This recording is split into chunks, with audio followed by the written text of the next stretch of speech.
Welcome, everybody, to another edition of the Between Two Wheels podcast. This is Tyler Yonke. Thank you for joining us. Today's show, Tour de France. We're going to do stages 11 through 15, review, analysis, some commentary on those.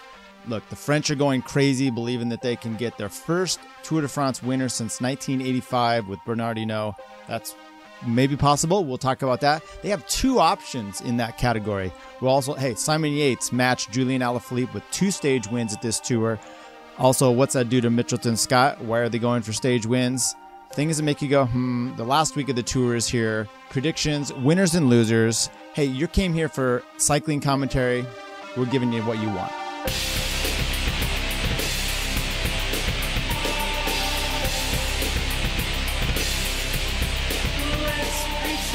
Okay, we got to go. Look, the rest day is coming up. We just had stages 11 through 15.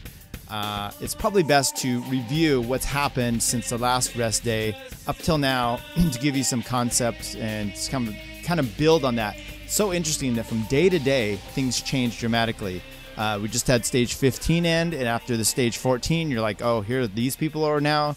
And then after that, well, these people. But the reality is you're shifting and sifting out some of those from the pot there and of the overall contenders who can be there. And really you have about 5 or 6 true contenders. And hey, what everyone's saying, a lot of people are saying this is one of the most wide open tours, most exciting tours since 1989. We talked about that earlier. That was Greg LeMond's, 30 years ago now. And one of the most exciting races since then. Yes, it definitely is. There's reasons for that. One person, Chris Froome, has made the difference. Chris Froome is not in this race. That's actually the reason why. We'll talk about that coming up. All right. First of all, let's get to stage 11. Albi to Toulouse, 167 kilometers. This was Wednesday. This was after the rest. Remember, rest came on. We had the Monday race, then we had a Tuesday rest day. Normally it'd come on Monday, the rest, and then Tuesday kind of shifted everything out. Look, what's great about this is we'll talk about it here with time trial, but from then on, this last week, there are no more time trials, which really makes it interesting coming up. Okay, this was going to be a sprinter's day all along, 167 kilometers. Look, you had DQS, DeQuinty Quick-Step, you had Jumbo, you had Sunweb still thinking. Look, Sunweb comes out and they're in full identity crisis mode on this stage. They had been working for Michael Matthews. Now they're going for Case Bowles. There are other Matthews is pulling them out. Matthews is a little odd. And look, I really said coming into this, I expected him to have a stage win due to his ability to climb. And we have all these little climbing stages, not a lot of sprinty stages. He's actually done really well. If, most people you're saying, hey, you're going to get, seconds, thirds, fourths, fifths, top fives a lot, you'd be happy with that. He probably is not happy with it. And it seems like he's still lamenting the fact that he had to come into this race and be ready to help Tom Dumoulin. And Tom Dumoulin, another name that's not in the tour, makes a difference. Anyway, it comes down to the sprinters. This stage didn't disappoint. DeQuinty Quick-Step, Jumbo, they take the reins. Coming into the finish, Mike Teunissen, who had won stage 1 for Jumbo, hits the front about 450. And with Groenewegen on his wheel, Caleb Ewing's up there good. Viviani's kind of up there okay. And Groenewegen has a big jump. Caleb Ewing has a jump as well. And man, the little Aussie guy does a bike throw at the finish, barely gets Groenewegen. What's interesting about this one is both of these sprinters have an easy bike length on everybody else. Viviani out there. You had Viviani in second, Peter Sagan in third, Jens Debrecht, and then you start seeing just a smattering of different people. You had Jasper Philipsen of the UAE team. We've talked about him a few times. He's a new guy. He has been with Action Berman previously, but you saw Alexander Kristoff, his teammate, actually sprinting, leading him out. Dude, I mean, Kristoff hasn't been having it. He did this earlier in the year for Gaviria. Great, unselfish guy, and to be able to just kind of flip it mid race and to help your young sprinter out, I thought that was really good for him. Kristoff still gets 9th in that stage. Warren Barguil gets 10th on a sprint stage. He had been working up there, bringing the gorilla, Greipel up to the front, trying to drop him off, and then just kind of sprints on his own anyway. Greipel, nowhere in the top 10. Caleb Ewing, though, Great sprint. Finally glad to see him. Did a great job of maneuvering his way. I think Viviani actually hit his helmet on someone trying to take a video on the road. Had their camera out there.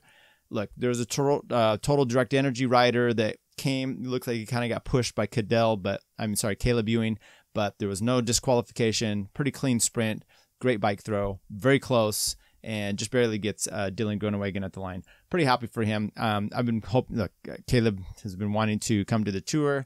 He's been not allowed to with his team the last few years. He was really expecting to last year. They had announced he was going. Then they announced that at the Tour Down Under early season, and then when Tour time came, they said nope. So he got 2 stage wins, I believe, at the Giro this year. So able to get his Tour, open his account for that. It was pretty good for him. GC on the day, Alaphilippe, Bernal in third, Thomas in second, a minute 12, a minute 16. Kruijswijk, no real big changes. You didn't see it there. Stage 12, Toulouse to Bagnères de Bourgois, 202 kilometers. This was on Thursday. Had 2 climby things in it. A Cat 4 early on, nothing there. And then in the last, was 202, last 60K, you had a Cat 1 and then another Cat 1 with another time bonus on the Cat 1 over there. What you saw there is normally this is going to be a GC day for the mountain men with this downhill, but with the time trial coming up, they were all kind of a little reluctant. What you ended up seeing was some other somewhat GC, could have been GC guys. One of them, Simon Yates, he gets up in the break. He gets up there and he ends up narrowing it down to Pila Bilbao and Gregor Molberger. He actually had his teammate Matteo Trentin up there working hard on the climb. He dispatches of him, and at the time I'm thinking not good team tactics because Matteo Trentin can outsprint any of these guys. But man, Simon Yates was feeling it, and what he did was superb. They had a left-hand corner about 150 to the line, a hard 90, you come around there, and with that it was a slight drag up to Simon Yates made sure that he jumped before the corner, came through the corner first, and then hit the sprint, and he easily outdid Pila Bilbao and Gregor Molberger. So he got a post up, good win. Pretty happy for Simon Yates for that. I mean, his brother Adam, we'll talk about him coming up here. And Simon comes in. He does the Giro last year. He rides a lot like Alaphilippe was, and then stage 19 is when Chris Froome explodes out of the front. Simon explodes out of the back. That all that work had kind of accumulated, come up on him. We'll see if that happens to Alaphilippe. And then he goes to the Vuelta same year. Last year, he ends up winning the Vuelta. Goes to the Giro this year. Doesn't have quite the Giro he wanted. I think he was 7th place overall. Decent time, but not quite what he had. But, coming back to back from one tour to the next, it's not such a bad result. Comes into this one fully to support Adam, and he goes off for a stage win himself. So Mitchelton Scott has 2 stage wins at this point with Daryl Impey and Simon Yates. We'll see what happens with the overall. No changes in the overall. Alaphilippe, Thomas, Bernal, Kruijswijk, Bachmann.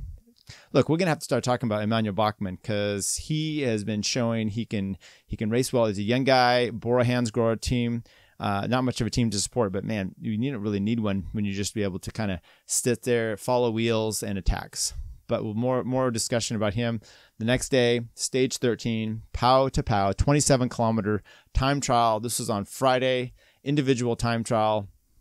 What you had there was it had some climby stuff, and I heard George Bennett say, look, this was really good for the climbers about the first half to 2/3 of it, and then it was a screaming finish, and you just kind of hold on. So go out hard and fast and see if you can hold that. So we could look to early on. Look, I said who's going to do this, and my thought was actually Wout van Aert may have a good chance. Chad Haga was another one. Joey Rosskopf. They were all up there in the initial time splits for the finish.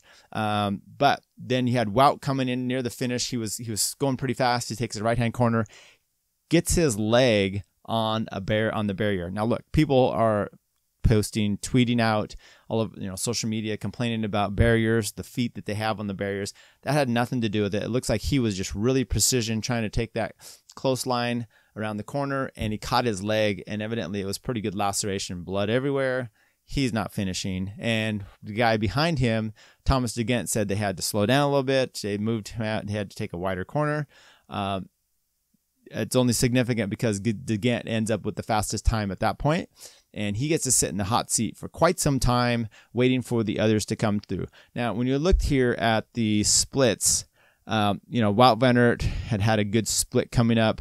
The only people that posted out in front of him on the first one, he was at the end of the day. Wout was 9th on the first split, and then he drops off on those. But De Gendt comes through 4th in the first split, 4th in the second split, and then overall he ends up in the top 5. We'll get to how that works out.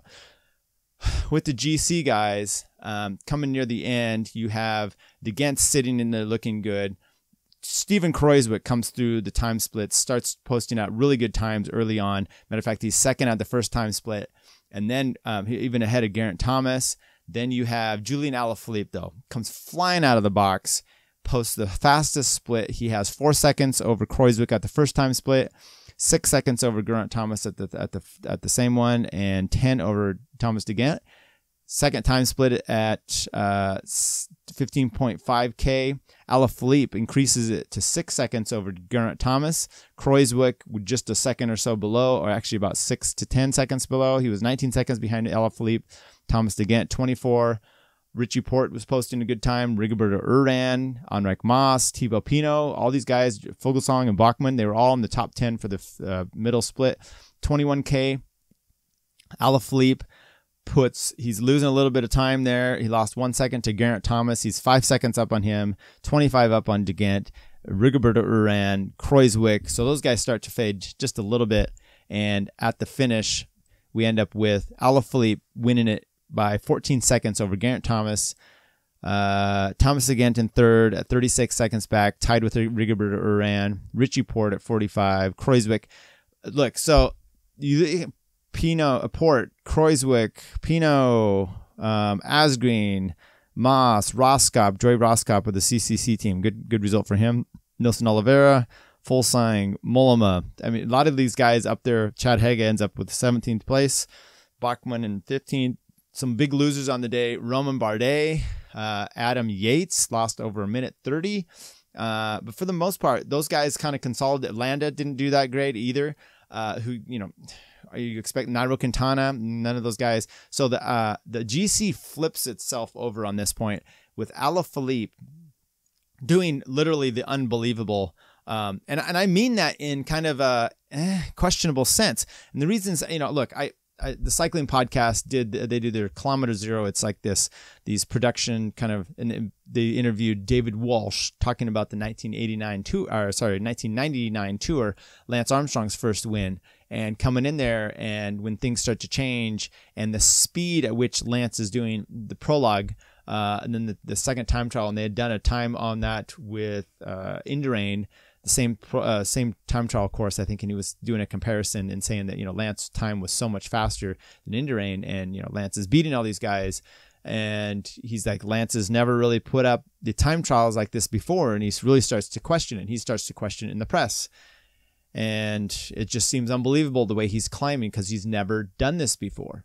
Can you say that same thing about Alaphilippe? And look, this is what we have in cycling. I'm sorry it is, but when you have Alaphilippe racing the way he is, never having done, I could see the climbing a little bit more than the time trialing. Now I understand. You look at this time trial results here. You've got a lot of climbing intensive guys, but actually a lot of them are just good time trialers. Roskop, I mean, he's not a great climber, but he's a damn good time trialist. Haga, Richie Porte, Kruijswijk, all these guys can climb and they can time trial, but Alaphilippe beating Geraint Thomas by 15 seconds, that seems a little much. Now we'll see. Look, that should have actually, you'd be paying for it the next day in the mountains. And look, I guess there is somewhat of a correlation of me comparing this to Lance about, we know what came of Lance in that case. Or is this guy just one that happens to be, riding high? And I mean, there's always these excuses you can put for everybody. Similarly, we do that with Geraint Thomas, the way he climbs, such a big guy climbing. I don't know. All I'm saying is it'd be cool. It'd be nice to believe this. We've had some issues in the past that make you not so want to believe these things. I'm a little skeptical. I'm not naive. I'm not going to be naive about it. I'm also not going to be kind of ornery about it and just come out right and say, hey, look, I'd like to have some proof. So we'll see what he can do the rest of the tour. I mean, once again, the time trial is just a little suspect for me. So Geraint Thomas, I mean, he said he didn't unload it. He wasn't able to kind of dig that deep. I don't think his fitness is quite where it is at. And that goes into stage 14, Tarbes to Col du Tourmalet. The Tourmalet, 117 kilometers. This was Saturday. This is a stage that is well known. I mean, stage is well known, but the climb is well known. There's different ways they go up the Tourmalet. I don't think this is the most difficult way they've gone up Tourmalet, but look, it's the famous one. It's a big climb out there in HC climb. So that day it was a short stage, four categorized, 4 climb coming on early, and I guess there's some sort of political protest happening, so they actually moved the stage forward a little bit, shortened it a little bit more. Then they had the Cat 4 climb, then they had the Cat 1, and then they had a HC category. And look, this one, basically waiting till the end and to see what can happen with all these guys. And what you ended up seeing was a few things. One, you started to see the GC guys that just had no chance. Romain Bardet getting popped off on the Cat 1 climb. He loses a ton of time. You saw Adam Yates. He's losing contact on the Category 1 climb. He finally fights his way back. We see Port having trouble near the end. We see Dan Martin having issues as well. But what we didn't see was Alaphilippe losing anything. As a matter of fact, comes up to near the finish. The guys are kind of all together. What was cool was we'll get right to the results. Thibaut Pinot ends up winning. He gets 6 seconds over Alaphilippe and Kruijswijk, Bachmann, Bernal, Landa. You had a gap down there to Geraint Thomas. He had a little bit of an issue. Warren Barguil, Fulsang, Bennett, Valverde. Yes, I said Bennett. He was up there still. Richie Port, 205 back, all the way down to Kreuziger in 20th place at 348. Mollema, Aru, Quintana, they're like 320s back. Enric Mas lost a little bit of time, but you're like, hey, looking pretty solid up there. So that was the results on the day. And we'll go to the GC, and then we'll just talk about some of the issues with that. Stage 14, general classification, Julian Alaphilippe in the lead, 2:02 over Thomas. So he took some time on Thomas. Kruijswijk moves up to third at 2:14. Bernal at 3 minutes back. Emmanuel Bachmann in 5th place at 3:12, and Thibaut Pinot 6th place at 3:12 as well. Rigoberto Urán at 7th place, 4:24, and I bring him up because they're near the end when the surges started to happen. Pinot's attacking up there. You start to have Urán getting dropped. You're seeing Geraint Thomas getting dropped, and then those kind of Urán ends up coming back through Thomas, and those two just kind of set their pace and hung onto the line. And at the end, Pinot just looked great. Does a hard kick because that pitch to the finish was still pretty difficult. Pinot gets his win. And there's people saying on journalists and the Twitter sphere, the internet, that Pinot attacking, that Alaphilippe did not chase him down, kind of giving it to him. I don't know if that's true. I mean, you're going to be in a race of seconds here, and it's a tight thing. You go after that if you can. I know you leave Alaphilippe to the end. He's got a kick. I don't care how it is. He's going to be able to try to jump, get that back on you. So you need to get rid of him quicker. And I've also heard that just because they're both Frenchmen, they're not necessarily giving each other any room, any slack. Matter of fact, if they're not going to win it as a Frenchman, they don't want another Frenchman to win. So I don't know if these guys maybe are a little bit above that kind of infighting, but let's just retract on the day and see what happened. Early on, you had Team Movistar just drilling the front. It was very impressive to see Amador. I think that's the guy from Costa Rica. They're one of their climbers just on the front on the Cat 1, and then on the front of this 20-kilometer climb. While Nairo Quintana is getting blown out the back. So you're like, well, what are they doing? Because, one of their best riders right now is Ben Valverde, but he had turned himself into up the Planche de Belfi on stage, was that 6, he had turned himself into the full-on domestique, riding on the front, getting intentionally dropped just to do the work.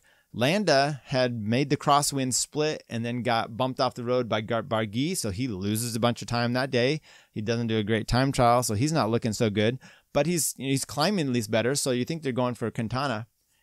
And they're on the front. Quintana gets popped. Who knows? The team saying, we didn't know that he had any problems. One of the first things you saw him do, he pulls over, he grabs a Coke from a spectator. He's probably obviously having some physical problems. They never, if you want to bet on a few things, one is that Team Ineos is going to do the right thing. They're going to stop as a team. You see this. There was another thing I saw. I'm trying to remember the rider was that went down. Maybe it was a Richie Porte.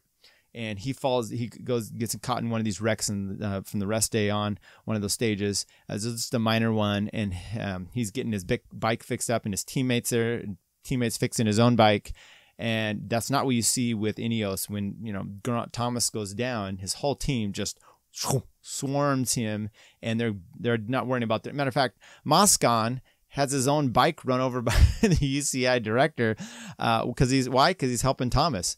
So, your own bike is out in the middle of the road. You don't care because you're doing the thing for your team. So that's just kind of the different thing. Well, look, so you can bet on Ineos doing the right thing tactically and supporting their team. And you can also usually bet on Movistar just kind of effing it up. Now, they change their tactics around for stage 15. We'll get to that.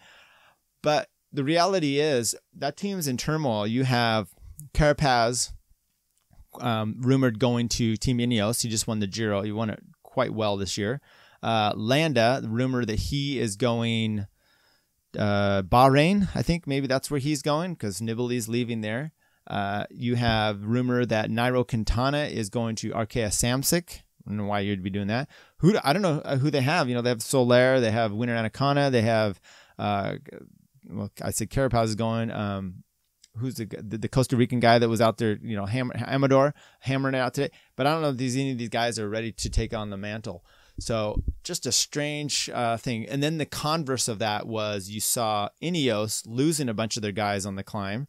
Froome's not there anymore. So Froome, you pull him out of the picture. And last year you had Bernal. He was there working for him. You had Geraint Thomas kind of there, even though they had a dual leader. But you always had Kwiatkowski, and then you had Bernal, you had Wout Poels. Well, when you have, you've moved your teams from 9 to 8, and now you take Froome out, and you have one of those guys that used to be the helper as one of the team leaders. You have just those two. Those two aren't really supporting each other, so you don't have this team that can get on the front in those early climbs, really keeping everything in check, which is making this great. But then what does Movistar do? Hey, let's work for you, because obviously Julian Alaphilippe's team cannot do any of this. Okay, these are all weird tactics, but basically what you would like to do is Team Jumbo-Visma. They have Steven Kruijswijk. He's looking good. He did good in the time trial. He made the crosswind split. He did just fine up the Planche Belfi on stage 6. So he is a great spot in overall contention, but he obviously lost time to Julian Alaphilippe, who the prediction and the feeling is that Julian is going to be losing some time. So we're kind of comparing him to Geraint Thomas. His team looks great with Laurens de Plus. You have George Bennett. Those two have been great support for him up in the mountains. And matter of fact, up near the finishing, and they were in great support for him yesterday. They were back in there today on stage 15, which we'll talk about here in a second. And look, so you have them kind of controlling it. Julian Alaphilippe, his quick step team can't control it unless it's on the early stages, and like we'll see on stage 15. Ineos is kind of doing that. So I don't know that these teams necessarily, they could play a game of chicken with Alaphilippe.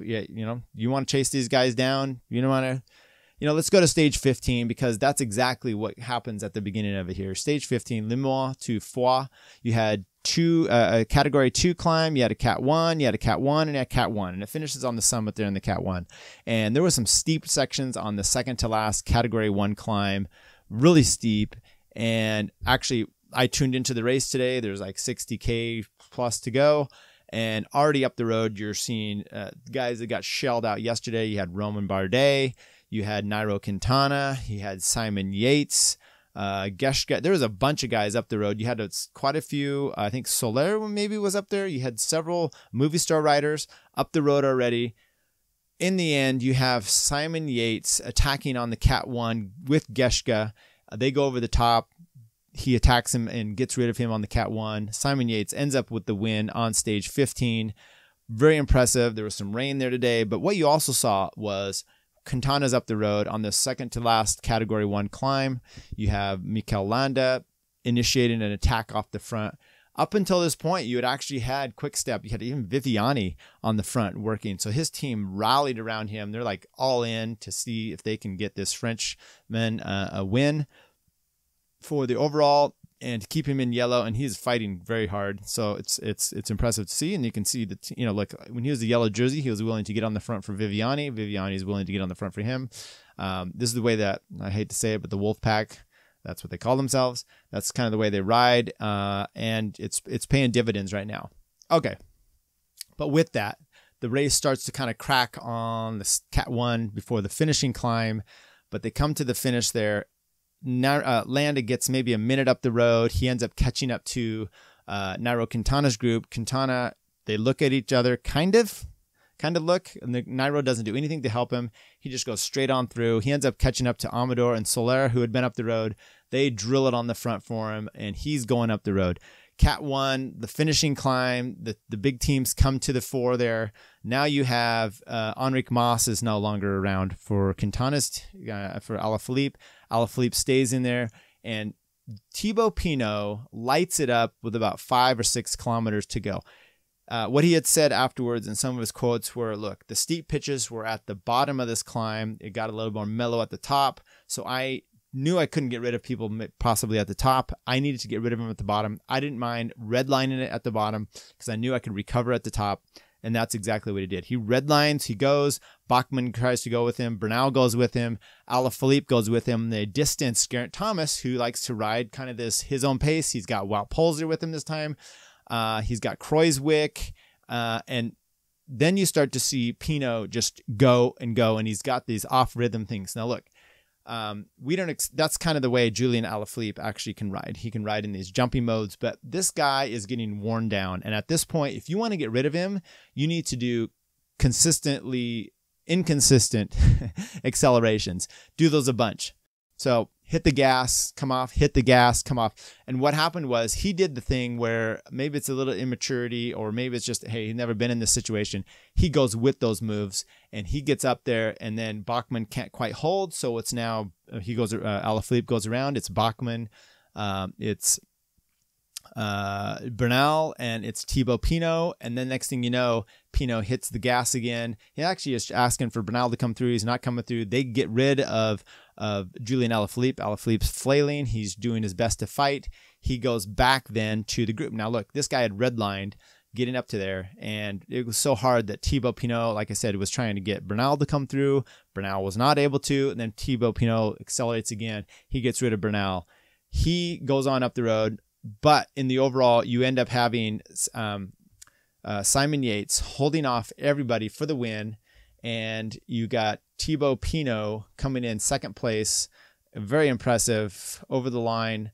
And the question then is, how much of a gap can he end up holding on to everybody for the finish? So Simon Yates, Thibaut Pinot, 33 seconds back, Mikel Landa right on his wheels.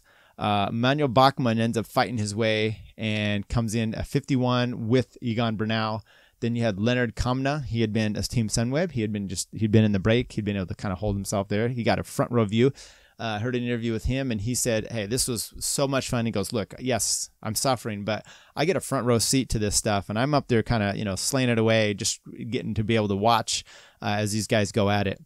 Further back down the hill, you ended up, Alaphilippe comes back to Geraint Thomas, Steven Kruijswijk, and Wout Poels.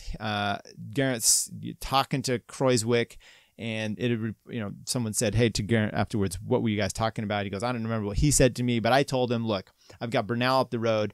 I'm not going to chase pulling the yellow jersey along. So if you want to attack, go ahead.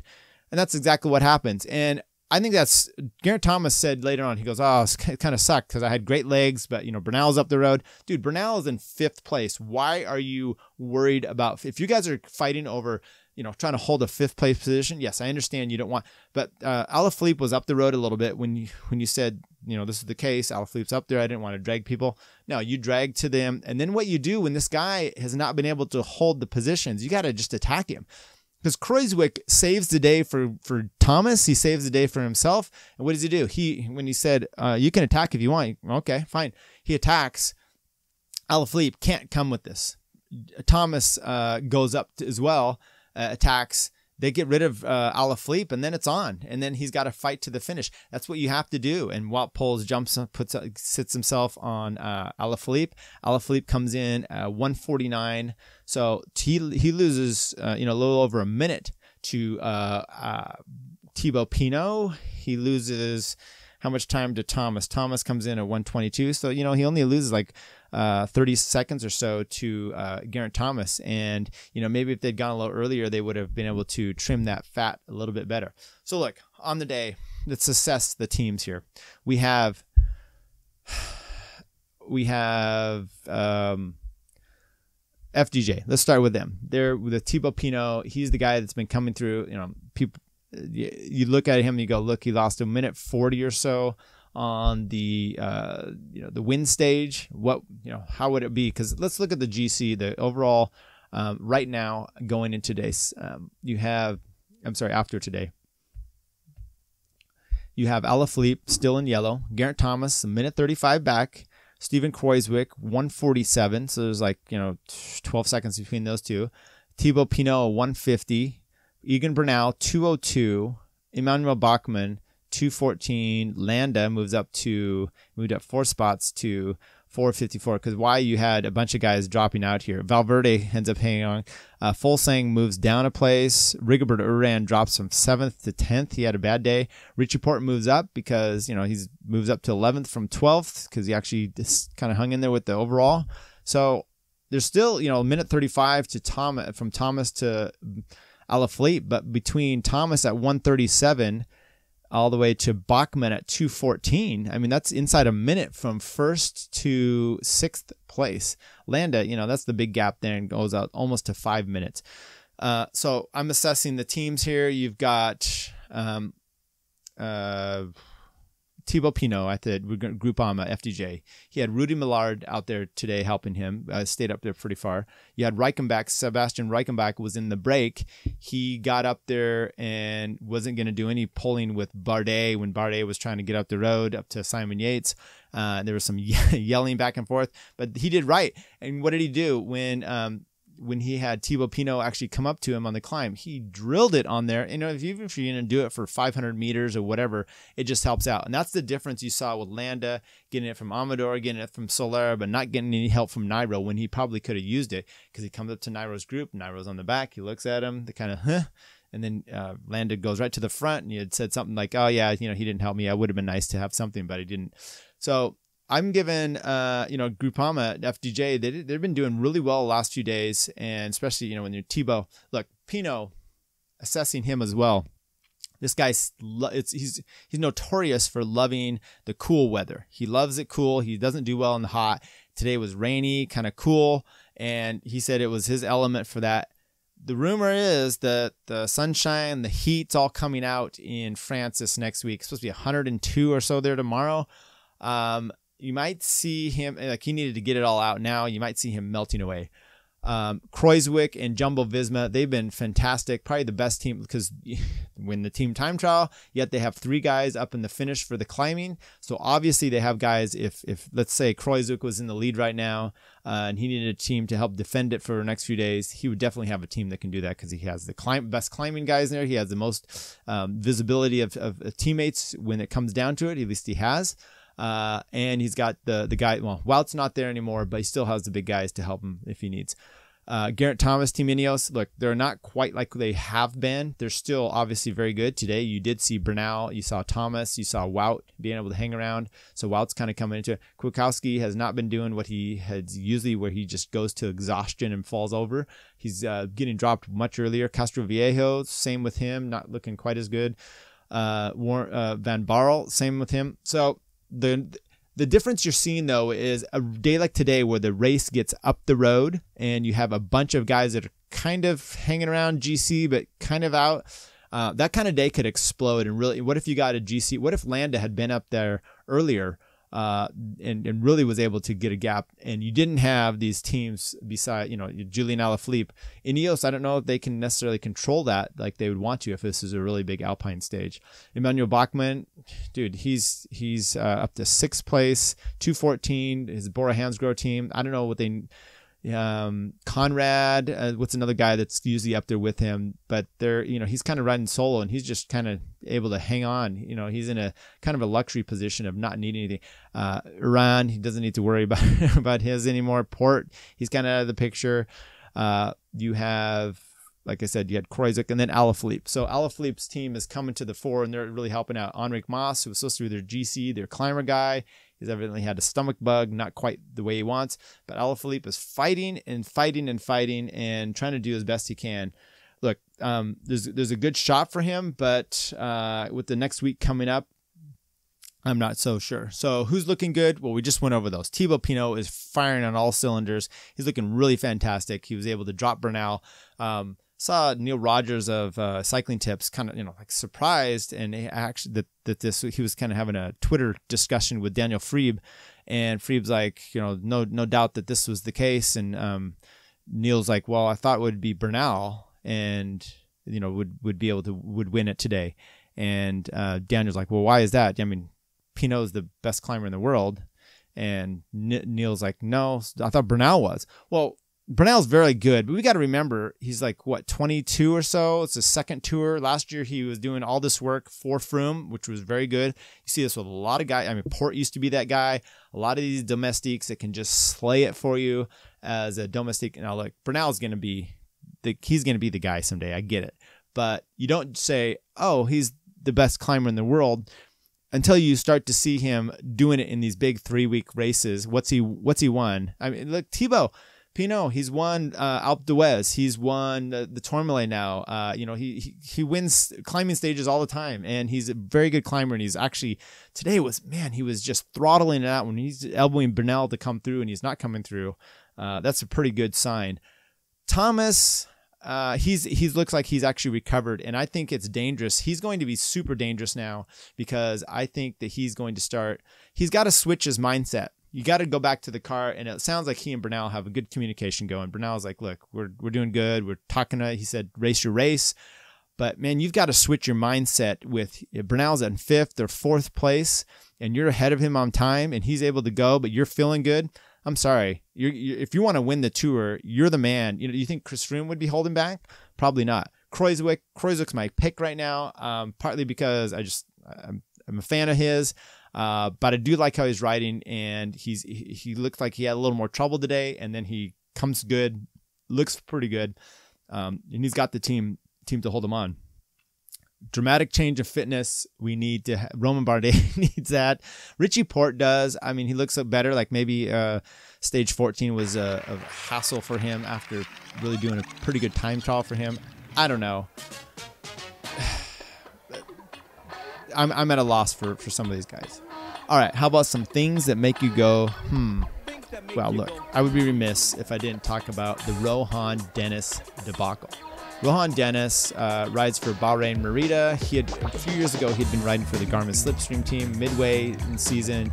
He had some issues with them, didn't get along, whatever. He gets his contract bought out by BMC. Goes to BMC. I think he won the Tour of the Colorado Classic in Colorado with them. Other than that, then he wins the Tour. Well, he didn't win the Tour of Swiss this year. He won a stage at the Tour of Swiss. Bernal won the Tour of Swiss, and he narrowly won it over Rohan Dennis. Rohan Dennis has been thought of as maybe a guy that can come good for the Tour. He is world time trial champion. He obviously can do that very well. So you have the stage before the time trial. Evidently, he's got some beef with his team.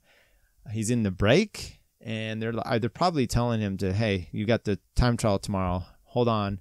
And he ends up pulling out. It becomes a big deal because the stage is kind of okay. The time trial is the very next day. He's a world time trial champion. He's known as a hothead. Matter of fact, some of his former teammates said, this guy needs help. These are the kind of, and what was weird was it wouldn't have been a big deal if he just pulls out of the race. I mean, people, guys do this all the time. But when your team kind of comes out and, I didn't say throw you under the bus, but they make more speculation about it. As granted, 2017, Warren Barguil does really good in the Tour de France, wins a stage. I think he got the King of the Mountains. He was top 10. And look, little climber from France. He's going to be going good. He goes to, riding for Sunweb at the time, he goes to the Vuelta, and he's supposed to be helping, I think, Kelderman, supposed to be helping his teammate there, and he refuses to help him like the first few stages. Team sends him packing. That's a problem, and obviously he went to Arkea Samsic. Why am I saying this? Well, what I'm doing here is just basically saying the team comes out, and they immediately kind of, we're going to do an investigation. We don't know, we don't know why.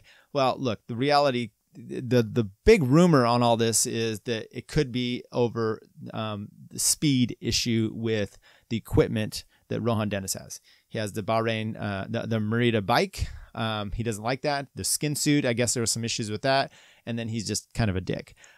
So evidently with his wheels, he was supposed to have, he says all these things add up and it takes like a minute of me every so many kilometers of my time. But you're paid professional. You're the world time trial champion. You've got to go show up. You can't just quit. So it's pretty bad the way he's just pulled out of the tour, doing it with so much speculation. The team can't come out and say, Rohan Dennis really hates the bikes that we ride. We promised him a better bike. He got his BMC bike from last year. He brought it over. He was able to get it and do all his measurements and made sure his new bike is just like that one. So they can't say those things because then it puts a damper on the sponsorship thing. So, dude, though, I don't know what you're going to do for next year. His manager came out and was basically saying very political about it. When I say political, I mean he was acting like a total asshole, blaming the team. It's Rohan didn't do anything wrong. Why would he be sanctioned? He is by his team. I'm like, you left the tour and it wasn't a physical thing. That's why. Okay. And I get it. You're a manager. I'm an attorney. We try to make people look the best light you can. But that's just the way it is. Some winners and losers. Well, I think the biggest winner right now is the Tour de France itself. This has been in the French. I mean, Macron, their president, shows up. He's glad handing. He's getting booed. He's shaking babies. He's kissing people. He probably should be kissing babies, shaking hands, getting pictures with Pinot and Alaphilippe. He's loving it because the French people don't like him. And France is on fire with this. They love it. They could possibly have a winner. So this is obviously, it's very good for France, except for Romain Bardet. He's the loser in this situation. He is not coming into this race in full force. But the race itself is the big, look, they just had the British Open today and finished up. And it reminded me of the situation in France right now. It reminds me, and the tour the last 7+ years and the way that the Postal Service ran it. You have the U.S. Open in June every year, where they make the course so difficult that you don't really have a winner that goes out and posts a really good score. It's the one, they're close to even par, and then they're chipping away, they're over par, and it's like the one that can just not mess up the most is the winner. And it's kind of how the tour has been the last few years. You have just Ineos setting pace on the front. There's no real attacks. People kind of go, and then next thing you know, they're just flying out the back. And it's who can just kind of hold on to this. Where this year, I mean, you're having attacking going on, and you're having guys getting dropped, and then trying to close gaps. And it's so much more fun. I love to see a race. I love to see a sport won rather than continually lost, and that's the way it's been going. So. My winner is just the Tour de France itself, and we'll have to see how it comes up. So what do we have coming forward? Well, we have the rest day, and then you have on Tuesday, you have Nimes to Nimes. It's 177 kilometers. It's definitely going to be a sprinter day. You're going to have, I don't know, what should we call it, Groenewegen, Caleb Ewing again? Because I think you're going to have Viviani kind of out of the picture at this point. I just don't see him, with all the work he's been doing for Alaphilippe. I don't see him really getting involved in this at this point. So, but that's a totally flat day. It comes good after the rest day. Then you have Wednesday up to Gap. It has a little bit of a climb, but I mean, I can see Peter Sagan winning that, or break, might be having a break, because then you have Thursday, Friday, Saturday, 3 big days in the Alps. It's going to tire everyone out. So my guess actually for stage 17 is you're going to get a breakaway, 12 riders. They're going to get 10 minutes up the road. They're going to let them fight it out.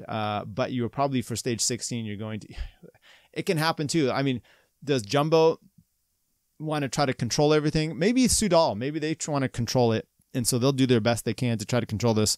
And for Caleb Ewing, maybe you'll see, Sagan win that. Everyone's tired.